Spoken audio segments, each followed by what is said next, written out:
the bias, how to avoid bias when doing learning of the model. Just I give the example of autonomous cars and robotics, where if there are wrong decisions, it can have a very bad repercussion. So, for example, I take the example of reinforcement learning when it's very used in robotics. So that means if do you envision like shifting in concepts in large language models to avoid those problems and try to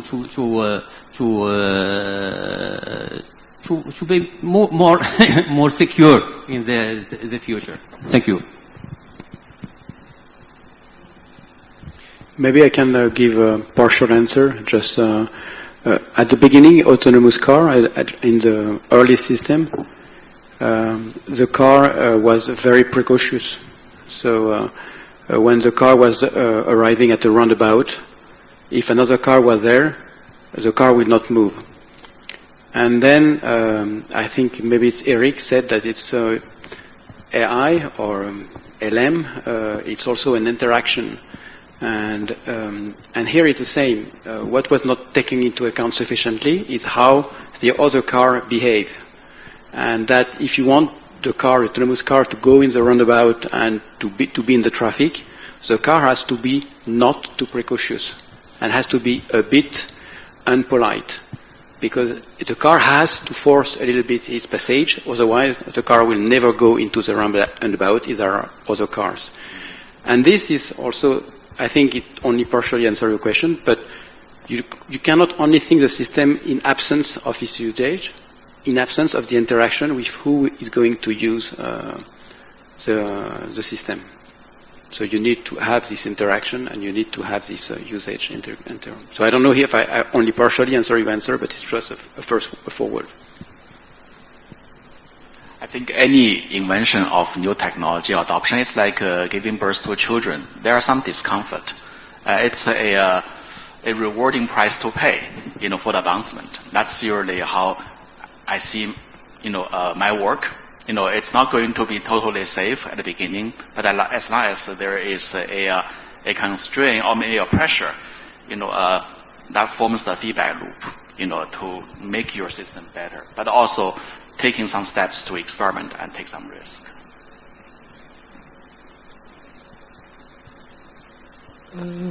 I guess all the members of the panel here today advocated for the future of AI to be open source. So what would be some laws that you will suggest?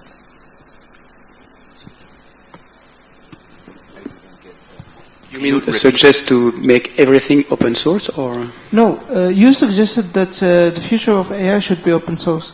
So in that context, what would be some laws that you will suggest to safeguard against any mishaps?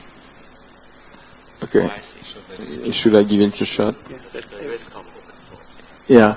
Well, first, if you look at, for instance, the AI Act in Europe, which is making good progress, it's not about the technology so much as it is about the risks to what is defined as the European citizen, because they have a Bill of Rights, right?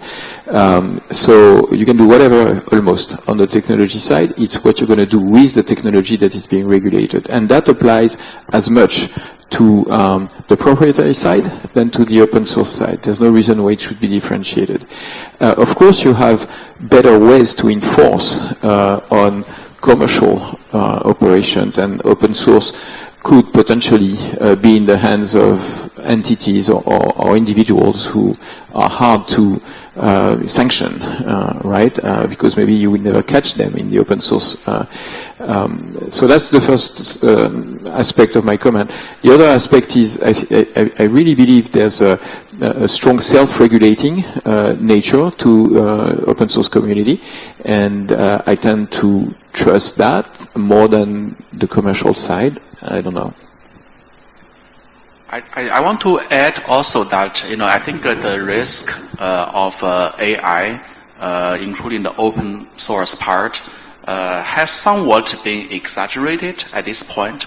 Remember one thing, AI, in terms of its realization, is a piece of software. Okay, it's a piece of software. It's very different from, say, you invent a chemical compound, you build a nuclear bomb, or you genetically modify a species and make them into the crop. These are actually already innovations that is in our society. It's in the physical world, and we've come up with a long way to find out how to regulate them. And so far, they've been safe, I would say, by and large. And this AI, products, which is a software, actually has more checkpoints than those other products in the physical world, because once they want to make a real harm, they have to realize that through agency. For example, they may, just like the internet tell you a formula of building a nuclear bomb, well, you need to get the materials. And if they give you a misinformation so that you vote, well, you need to vote. So it's actually, an indirect way of influencing human society in many ways. I'm not saying that they don't have a harm, but they also provide you extra layer of checkpoints. So I don't think, the widespread adoption of AI is going to get people into a excessive extra layer of risk. Our current regulation law practice and the system is actually doing a pretty good job in preventing material risk and also physical risk. I think I would trust the current practice already, which stops many of the harm behavior and action in their last stage. I think what people are asking for is to even go further, into the digital world, or in the cyber security or the cyber world, which has been already, a long practiced kind of activity of the society.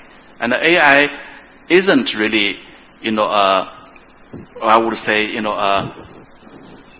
challenging, our current practice, in a completely unimaginable and uncontrollable way. That's kind of my gut feeling. I think right now many of the discussions are not substantiated by a true evidence, or a true harm that we can actually measure.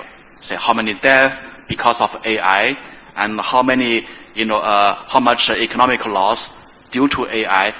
I haven't seen such numbers yet. I think we should probably give some patience and see, are we really going to have those numbers? Or it's like the internet. People talk about it, and then after a few years, they go away naturally. Thank you, dear panelists. Thank you, dear audience, for the interest in debate. Now, unfortunately, we won't be able to tackle the third subtopic. So we're going to conclude. We're going to conclude our roundtable by the journey through Arabic language models, and generative AI has revealed a landscape of incredible possibilities and for sure present challenges. So thanks to our panelists, to our participants, and to the Winter School for this insightful discussion. May our reflections today contribute to a future where AI benefits all while upholding privacy, security, and ethics values. Thank you for coming.